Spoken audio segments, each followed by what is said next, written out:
Assalamualaikum warahmatullahi wabarakatuh. Perkenalkan, nama saya Naimah Nur Syamsiah dengan NIM 22810500076 semester 6 kelas C dari UIN Siber Syekh Nurjati. Di sini saya akan membahas tentang sudut. Biasanya materi tentang sudut ini ada di kelas 7 fase D atau kurikulum merdeka. Simak baik-baik ya. Nah, materi sudut. Sudut merupakan salah satu konsep dasar dalam matematika yang sangat penting dipahami oleh peserta didik di jenjang sekolah menengah pertama atau SMP. Konsep sudut berkaitan dengan pertemuan dua garis yang memiliki titik pangkal yang sama. Kita lanjut saja ke pendahuluan.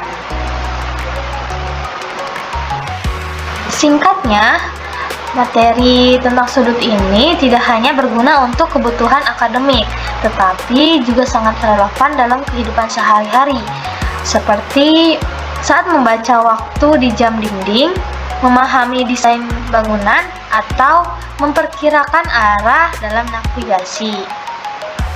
Terus, di sini juga ada tujuan pembelajaran tentang materi sudut ini.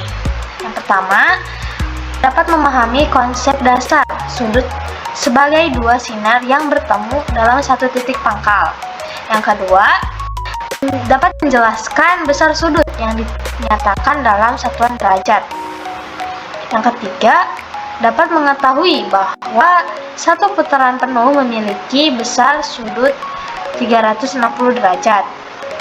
Yang keempat, mengidentifikasi berbagai jenis sudut berdasarkan besarnya. Dan yang terakhir, menerapkan pemahaman tentang sudut ini dalam berbagai situasi dalam kehidupan sehari-hari. Kita lanjut saja ke isi materi.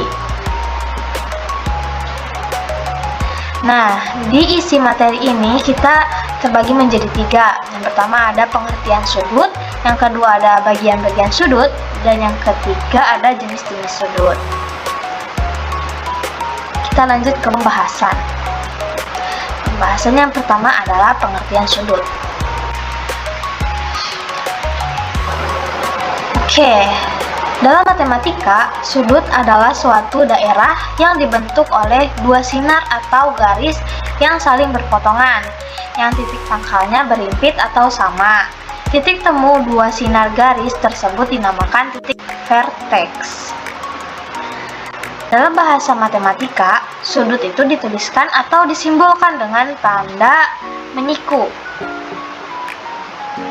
Misalnya terdapat segitiga siku-siku sama sisi A, B, C, dan siku-siku di B.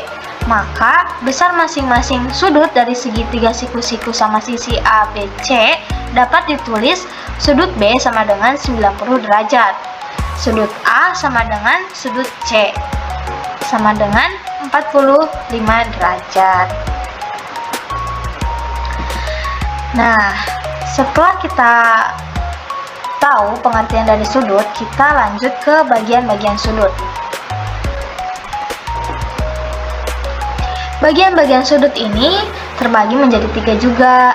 Yang pertama itu ada titik sudut, yang kedua ada kaki sudut, dan yang ketiga ada daerah sudut.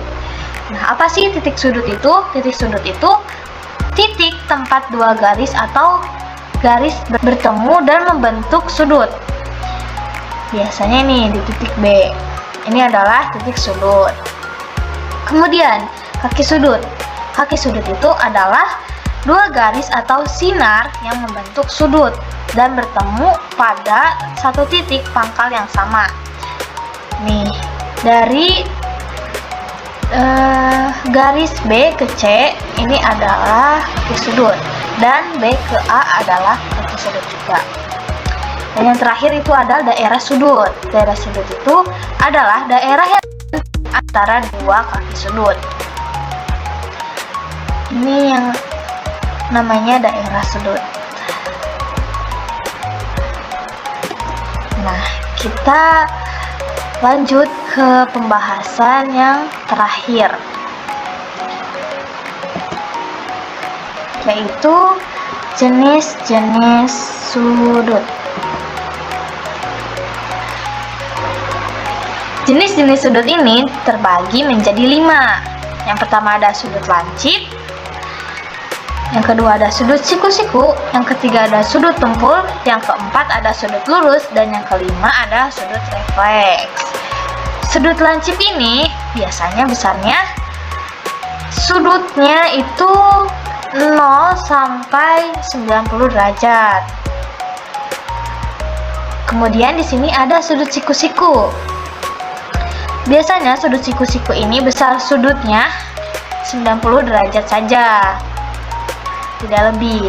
Kemudian di sini ada sudut tumpul.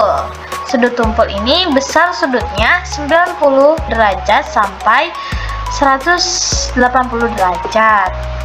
Kemudian di sini juga ada sudut lurus. Sudut lurus biasanya besar sudutnya tepat di 180 derajat, tidak lebih dan tidak kurang.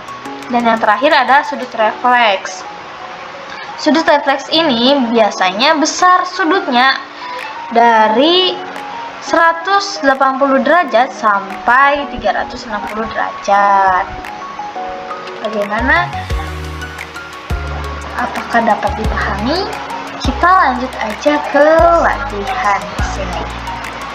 Oke, di sini kita bahas bareng-bareng. Yang pertama ini, 2 sinar yang bertemu di satu titik membentuk. Tadi apa, hayo?